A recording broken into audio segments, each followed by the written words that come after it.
Most people think that they're stuck because they're doing something wrong, but I'm here to tell you that if you're feeling lost, directionless, or confused, it's not because you're stuck. It's because you are at a threshold. I'm Nikita, and I simplify your journey by sharing my journey. I combine spirituality with practicality, and today I'm going to explain to you why you're not feeling stuck. You are just at a threshold. This is a threshold that I have been at many times in my life. In fact, just recently, I felt like I was crossing an invisible bridge. That's right, a bridge from where I was to where I am now. And it's my aim to share what I learned with you so that you can cross that bridge for yourself. So our mind calls this period of time confusion, but our soul calls it preparation. And this is the key difference between operating from the logical mind and the higher mind, which is the intuitive self. So when you are going through a period of preparation, you feel stuck, you feel helpless, you feel confused and overwhelmed, you feel like you don't have clear direction in life, but that's not the case. It's because we're going through a world that's shifting so quickly. Everything is changing so fast.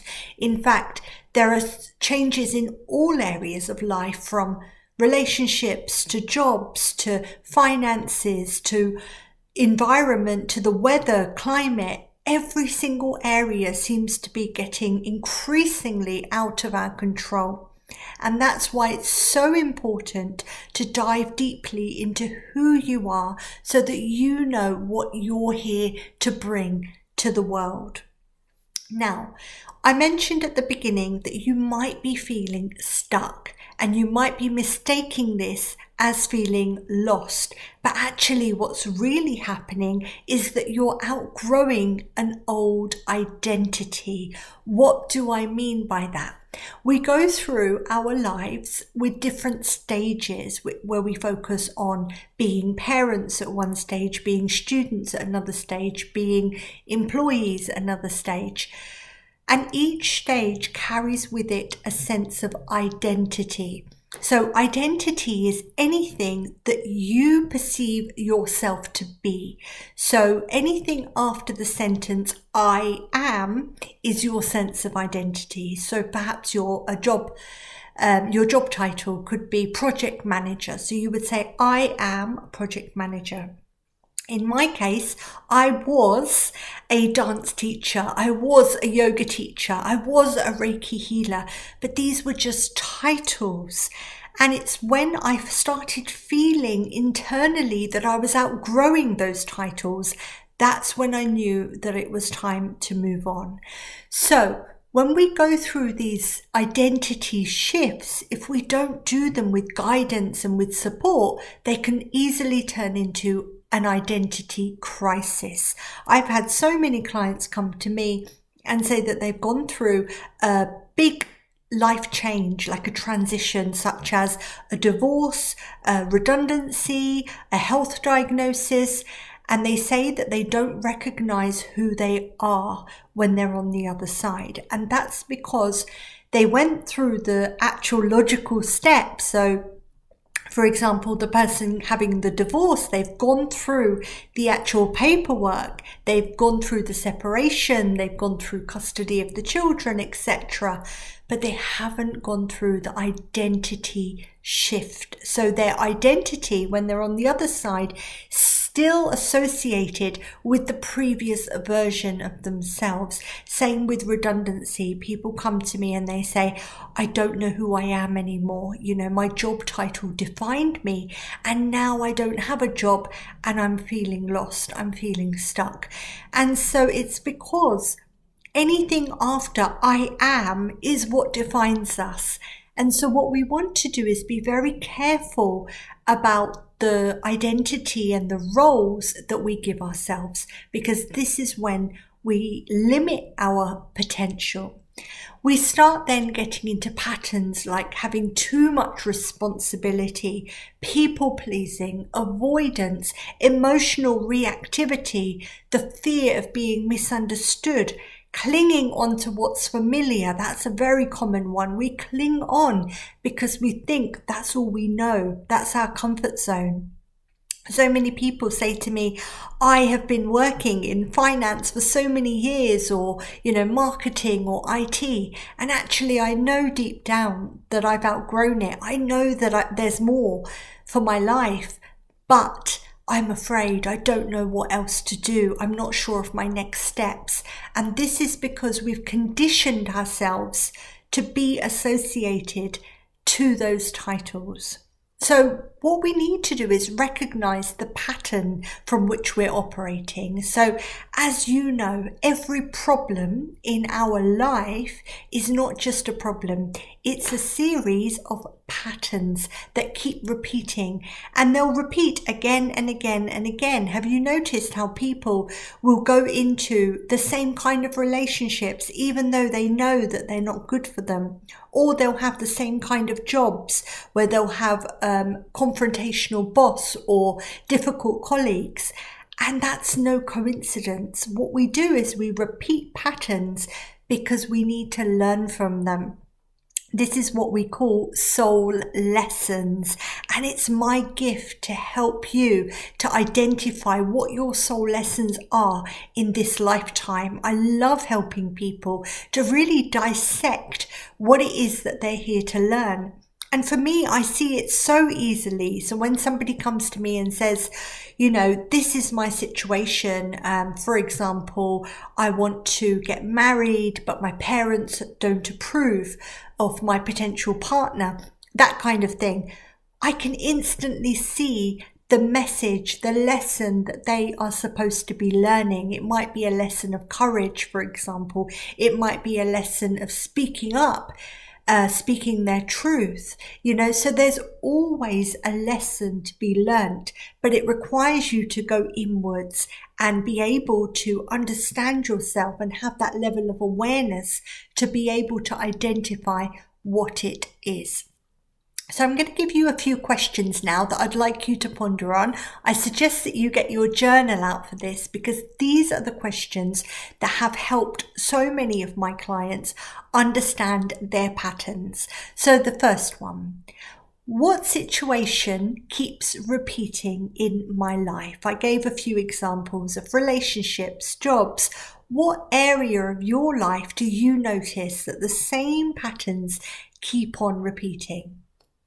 Number 2, what emotion comes up for me every time? This is going to be key in identifying what it is that you're feeling. So for example, if I use the one of the girl who wants to get married, but perhaps she's afraid to tell her parents. So the emotion that is coming up for her could be fear. It could be guilt. It could be shame. So it's about really diving in and being like, what emotion am I feeling when I think about this situation? Because that emotion is going to be key for you in understanding what your soul lesson might be. Number 3, this is the most important one. It's quite similar to number 1. What is the lesson that my life is trying to teach me? So the first question was, what is the pattern that keeps repeating itself?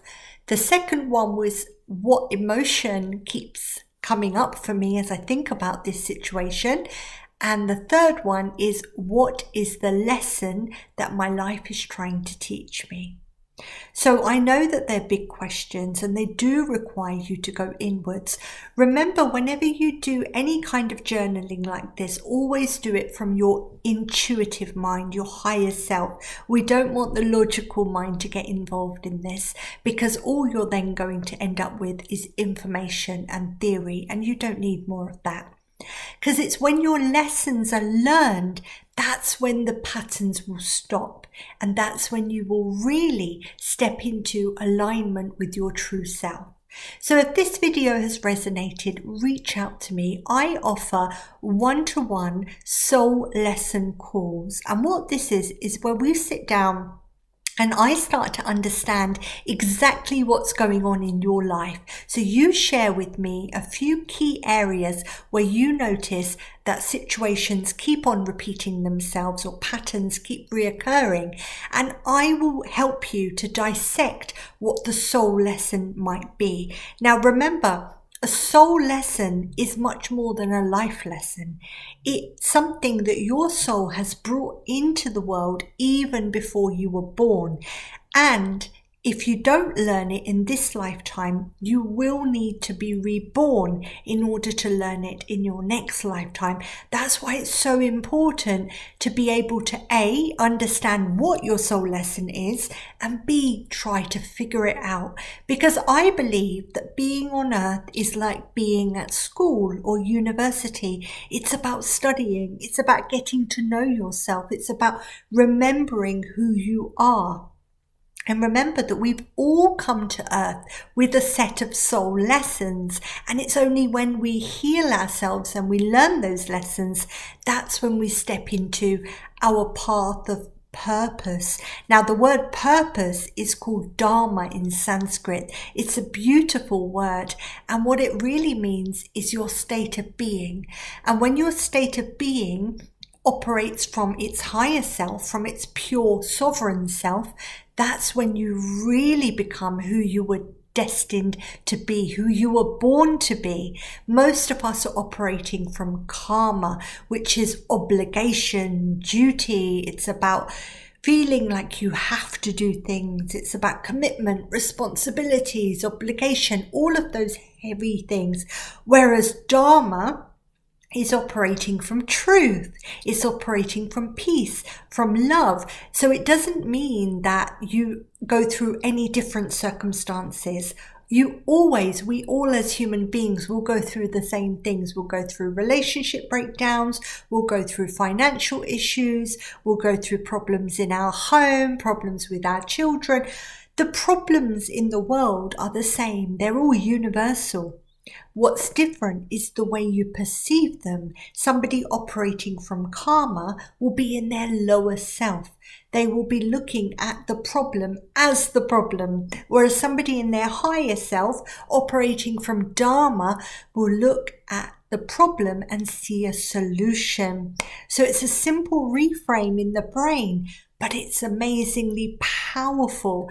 And imagine living your whole life from a state of dharma, which means you're in your truth, you're in your sovereignty, you're connected to the higher universal life force energy, the source, the Almighty God.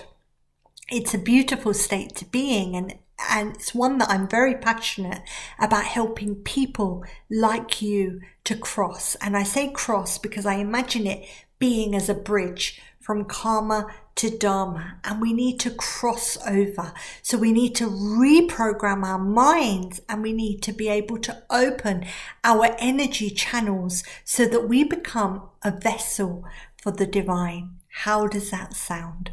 If you'd like to know more, connect with me. As I said, I offer a soul lesson call, which is a one-off one-to-one call, and then I invite people onto a 9-month Dharma diploma program. It's an invitation only program, and it's for the most aligned people, those who know that they are on earth for a reason, and those who are ready to step in to their true potential and their purpose.